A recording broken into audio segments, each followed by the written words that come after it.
Ram Charan game changer trailer release తర్వాత అంచనాలు పెరిగాయి. శంకర్ కమ్బ్యాక్ అని అంతా ఫిక్స్ అయ్యారు. అయితే గేమ్ చేంజర్ ట్రైలర్ చూశాక ఈ కథను గెస్ చేసేందుకు చాలా మంది ప్రయత్నిస్తున్నారు.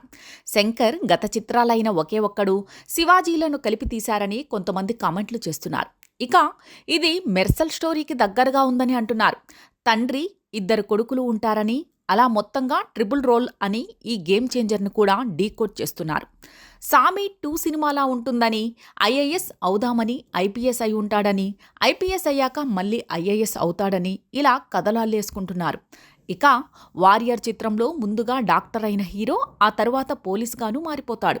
ఆ పాయింట్ను కూడా ఇందులో వాడుకున్నాడేమో అని అంటున్నారు.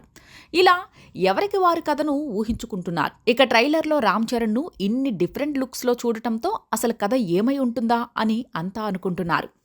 అప్పన్న పార్టీ పెట్టడం, రాజకీయాల్లోకి రావడం, ఎస్జే సూర్య, సముద్రకని, శ్రీకాంత్ వంటి వారు అప్పన్నతో కలిసి ప్రయాణం చేయడం, చివరకు అప్పన్నను అంతం చేయడం, అప్పన్న కొడుకు రామ్ నందన్ కొన్ని చోట్ల ఐఏఎస్గా, ఇంకొన్ని చోట్ల ఐపీఎస్గా రాజకీయ వ్యవస్థను ప్రక్షాళన చేసి తన తండ్రి ఆశయాన్ని నెరవేర్చడమే కథ అన్నట్టుగా కనిపిస్తోంది. కానీ ఈ రెగ్యులర్ రివెంజ్ డ్రామాను ఎంత ఆసక్తికరంగా మలిచారన్న దానిపైనే రిజల్ట్ ఆధారపడి ఉంటుంది.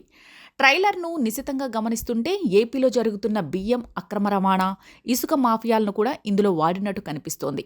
4 ఏళ్ల క్రితమే శంకర్ ఈ సీన్లను రాసుకొని షూట్ చేశాడు. చూస్తుంటే ఏపీలోని పరిస్థితులు, అక్కడి రాజకీయాలకు కరెక్ట్గా ఈ గేమ్ చేంజర్ తగిలేలా ఉంది. మరి రామ్ చరణ్ ఇందులో డ్యూయల్ రోలా, ట్రిపుల్ రోలా అన్నది ఇంకొన్ని రోజుల్లో తేలనుంది.